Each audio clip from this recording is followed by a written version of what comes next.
Thank you, Mr. Speaker. Members, before we begin, if any of you have been in any contact with your school districts during the interim, you will know that the implementation of A through F did not go well. You know that most of the schools and the districts in your districts were not happy with the implementation, not because it was inaccurate, but because it did not account for the efforts of those schools. You could have a school that was doing really well, and the students were performing and scoring well, and yet somehow those schools ended up with Fs, Ds, and Cs.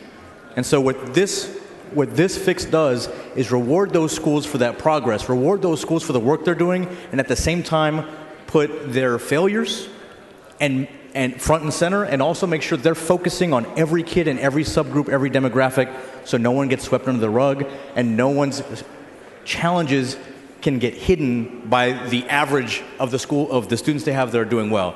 And Representative Giddings, I'll do my very best to answer your questions.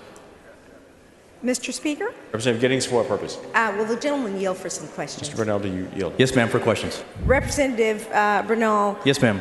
When House Bill 22 left this House, the school districts in my area were very, very pleased with it. Since then, they have contacted me and said they have reservations. As a matter of fact, they've asked me and others from Dallas to vote no. I think they've contacted other members as well. And I've been in contact with them as well, ma'am. Okay.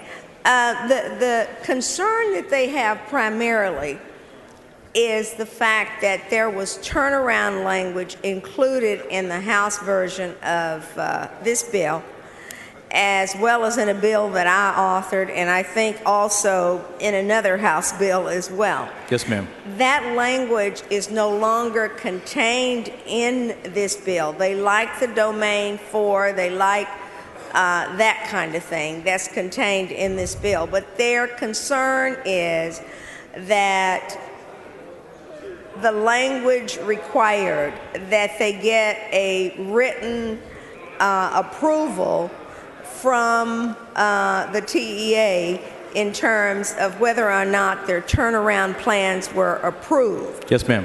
And that is not in this bill, and that gives them great concern. So let me do my best to address that, and I can do that in two ways. First, Representative Gooding passed HB 2263, which addresses wholesale their concerns about the content of a turnaround plan and the timeliness by which they receive it and the window of time they have to respond to it. So we've heard this concern, and we believe 2263 deals with it wholesale. That being said, beyond that, what this bill does that the last version did not and the current version that's in law does not is it allows TEA to distinguish between D campuses and districts and F campuses and districts. And so if you're a D, the first year you've got to submit a plan to your school board. If you get a D again in any one of the domains, of the three domains, first D you get, you send it off to your board. Second D you get, you send it to TEA. Third D you get, there's intervention. If you're an F, there's an intervention right away. So that piece plus 2263 allays those fears and should address them directly.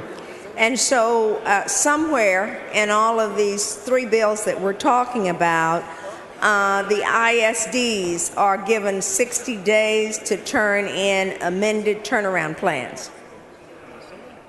Because in the other bill, they would be told by June 15th in writing. And if there was a problem and they were notified, right, they were given 60 days to turn in an amended turnaround plan. Is that still the case? So what's the issue then was that they were getting responses to their turnaround plans in the middle of the school year, which didn't make any sense for them. Now, because of Representative Gooding's bill, what will happen is that they will get a response to their turnaround plan before the beginning of the school year so they can implement it during the course of that school year. So that's what his bill does. So how does the June 15th date play, or does it play? The issue was, even though there was a date, it wasn't being adhered to, and Representative Gooding's bill makes sure there is a date certain by which that the school districts get the response from TEA so they can implement the turnaround plan that they had submitted and was approved. Okay. Well, for the record, Yes, ma'am. and of course to ensure legislative intent, Yes, since ma'am. I've had all the districts in my area say Sure. vote no on this, I want to be sure we establish here that we are firmly supporting that the commissioner is to notify these districts in writing in some of these bills regarding their turnaround plans. Absolutely. And while we have passed several bills out of this House, we don't know which one will get to the governor's desk last. And Well- as I understand it, Well, I will tell you that 1,500 and this one, because this one would be passed last, and this one has the 3 domains, it would trump that, but it doesn't interfere in any way with the effectiveness of Representative Gooden's bill, which is HB 2263. okay. They would yeah. not negate each other. It's just my understanding that it's whatever bill gets to the governor's desk last is the one that reigns. If they conflict, but what I'm saying is that Representative Gooding's bill does not conflict. It stands on its own and should govern all of this in that regard. Okay, fine. Mr. Speaker, would you please recognize me for a motion to ask that the exchange between Representative Bernal and Representative Huberty and I be placed in the journal. Members, you've heard the motion. Is there objection? Chair is none, so ordered. Representative Gooden, for what purpose? Will the gentleman yield for a quick question? Bernal, do you yield for question? Yes, Thank sir. you, Sorry. Vice Chairman Bernal. Yes, you sir. mentioned my bill that we passed 2263. It is your intent and our committee's intent to encourage the governor to sign that and for us to follow that law, correct? Absolutely, 100%. Thank you. Yes, I sir. appreciate that. And Mr. Speaker, would you add that to the journal as well, our discussion? Members, you've heard the motion. Is there objection? Chair is none, so ordered. Representative Phillips, for what purpose? Mr. Bernal, ask a few more questions. Mr. Bernal, do you yield for question? Mr. Phillips, if you don't mind, I'm going to yield to Representative Van Dever. Does he know about A through F? Yes, sir, he does. All right. All right. Chair recognizes Representative Van Dever. Thank you, Mr. Speaker.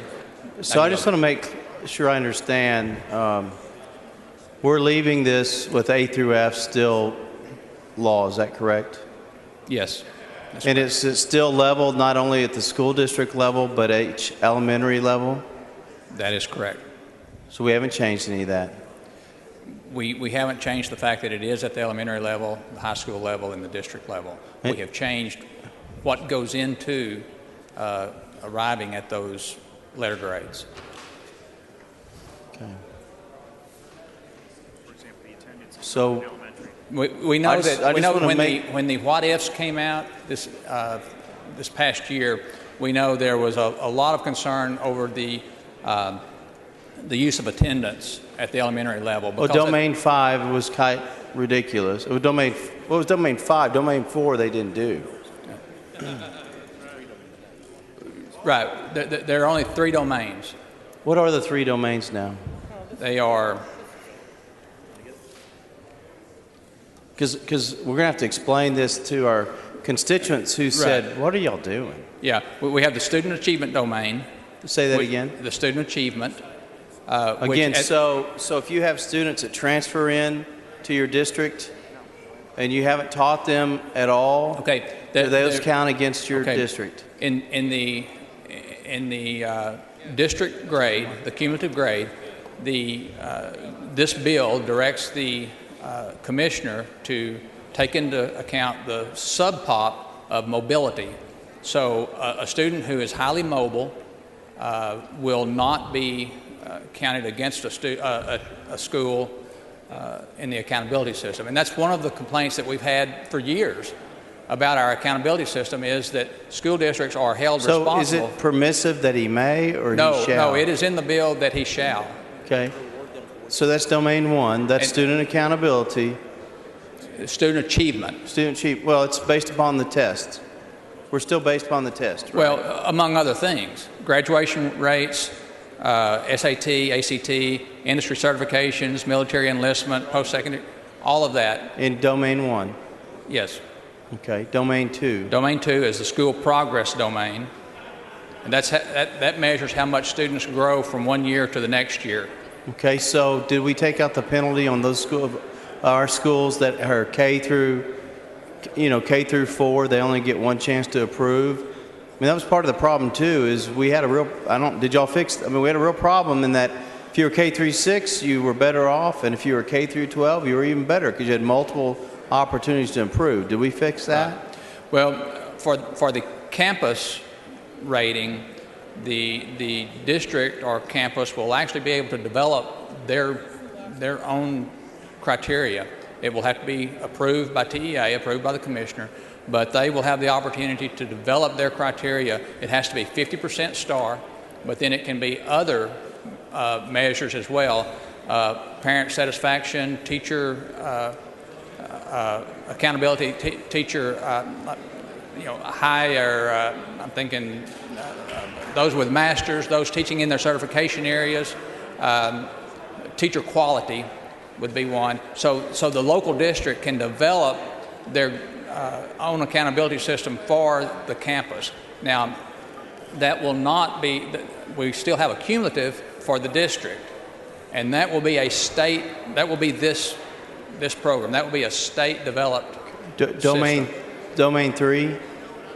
Well, Domain 3, yes, is closing the gap. Does that take care of the subpopulations? Yes. And how are they treated? I mean, we're making clear that we're not going to look past those that we need to focus on. Is that right? That's exactly right. That is one of the real beauties of this plan. So, I mean, my question is, we had some school districts that have no sub-pops. That's right. And so they didn't get graded on that. What are we going to do for those? But the accountability, they actually get credit for whichever one they score best on. Whether it's of the first two. The student achievement and the school progress. Okay. Well, I want to appreciate y'all working on this again. My preference is that we didn't have to go through this last year. My preference is we didn't do it on the elementary level, but look forward to seeing it improved. Thank you. And I just want to point out as well that there have been a lot of superintendents, a lot of stakeholders that have been involved in this Giddings, for what process. purpose? Will the gentleman yield? Mr. Van Dever, to your I yield. question. Thank you. Mr. Van Dever, I just want to make clear, because I think somebody in the press got it wrong, that my school districts are not against changing the A to F grades. They are against not including turnaround language, and they also say that they are concerned with the continued emphasis placed on STAR. I'm not quite sure what that means to them, but that's what they've communicated to me in the letter, because they believe that the other bills also addressed A through F. So A through F is not a concern for them. I think you understand that. Very good. Thank you. Chair recognizes Representative Huberty. Thank you, members. We appreciate it. The members worked really hard on this. Again, this is fixing current law. I move passage. Question occurs on the adoption of the Conference Committee report on House Bill 22. It's a record vote. The clerk ring the bell. Show Representative Huberty voting aye, Representative Van Dever voting aye, Representative Burnell voting aye. Have all members voted? Show Representative Leach voting aye. There being 140 ayes and 0 nays, the Conference Committee report is adopted.